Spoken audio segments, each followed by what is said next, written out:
Hii ni Mkupa TV. Hakikisha unakuwa mtu wa kwanza kabisa kupata taarifa mbalimbali za kitaifa, kimataifa, burudani na michezo kwa kuwa mtu wa kwanza kusubscribe, kucomment, kushare pamoja na kulike Mkupa TV kwenye ukurasa wa YouTube.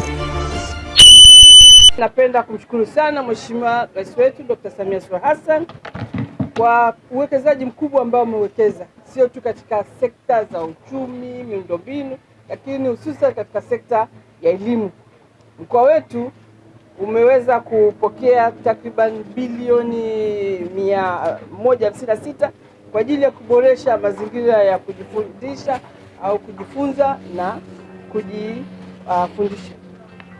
Pongezi za pekee kabisa ni kwa Profesa Adolf Mkenda, mbunge, waziri wetu wa elimu, na kwa kubaini na kuhakikisha kwamba maonyesho haya ambayo yanasimamiwa kikamilifu na wizara yake yanaendelea kuboreka zaidi, kuongeza ubunifu zaidi, kama ambavyo wote mlikuwepo mwaka jana.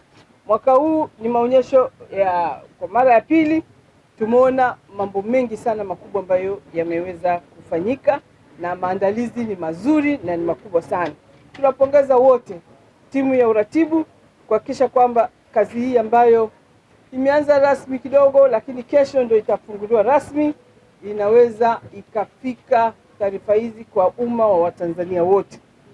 Kwa hakika sisi tunajivunia na tunahakikishia wizara pamoja na wananchi wote kuwa serikali ya mkoa inaimarisha kama ilivyo kawaida ulinzi na usalama wakati wote wa maadhimisho.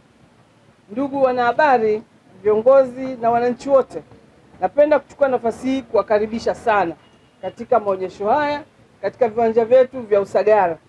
Maadhimisho ya wiki ya taifa ya elimu, ujuzi na maarifa au ubunifu mwaka 2026 yanaenda na kauli mbiu inayosema elimu, ujuzi na ubunifu, njia ya kufikia dira ya taifa 2050. Kama mnavyojua, dira imeanza rasmi baada ya bajeti kupita, na hivyo basi katika kupitishwa kwa bajeti, kila sekta, kila taasisi, wizara, mikoa na halmashauri, mkakati mkubwa ni kuwaelimisha wananchi dira hii inatupeleka wapi katika kila sekta. Kwa hivyo wenzetu wa Wizara ya Elimu tayari katika maonyesho hayo makubwa ya elimu, ujuzi na ubunifu wataweza kuonyesha Tanzania ifikapo 2050 mwelekeo utafika wapi katika vyuo vyetu vya ufundi, katika taasisi zetu za elimu na utafiti, lakini hata katika shule zetu zinazosimamiwa na Wizara ya Elimu. Kwa hivyo maadhimisho yalianza rasmi kidogo kuanzia tarehe 15 na yataendelea mpaka tarehe 24 katika viwanja hivi vya shule ya sekondari ya Usagara katika jiji la Tanga, na maonyesho yataanza kila siku saa 2 asubuhi hadi saa 12 jioni. Maadhimisho haya yanazinduliwa rasmi kesho tarehe 18 mwezi wa 8 2026, na mgeni rasmi tunamtarajia ni waziri wetu wa elimu, sayansi na teknolojia, Mheshimiwa Adolf Mkenda.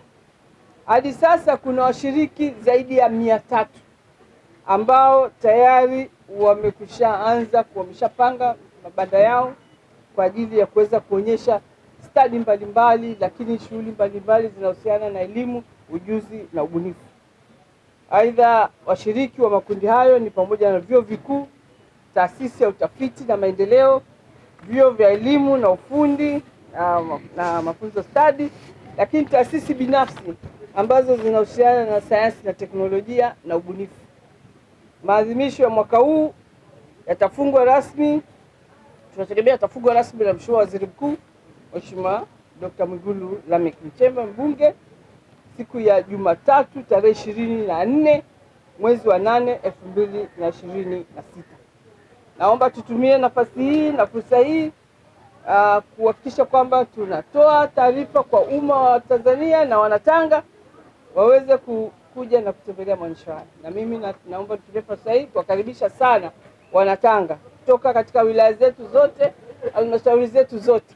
Hii ndio nafasi ya pekee ya kuweza kuja katika maonyesho haya na kujifunza mengi ambayo ingebidi tusafiri maeneo mbalimbali. Taasisi za utafiti na elimu haziko tu Dar es Salaam, kuna ziko Dodoma, ziko Arusha, ziko maeneo mbalimbali, lakini kwa mara moja katika wiki hii zote zitakuwepo katika mkoa wetu wa Tanga. Kwa hivyo hata walioko mikoa jirani tunawakaribisha waje kujifunza mengi. Zawadi zitatolewa kwa wale wabunifu ambao wataonyesha ubunifu wao, na kuna timu ya majaji ambayo itaweza kuangalia. Kipekee tunawapongeza waratibu kwa sababu mwaka jana sisi kwa shule yetu ya Papatilali walipata zawadi, lakini vile vile shule yetu ya St. Christina ambaye walijifunza na imewasaidia mwaka huu katika mitihani, ndio shule ya wasichana iliyoongoza Tanzania nzima katika masuala ya sayansi na teknolojia. Kwa hivyo maonyesho haya yanasaidia sana kuipeleka Tanzania katika uchumi wa kati wa juu, lakini vile vile katika kufikia dira yetu 2050.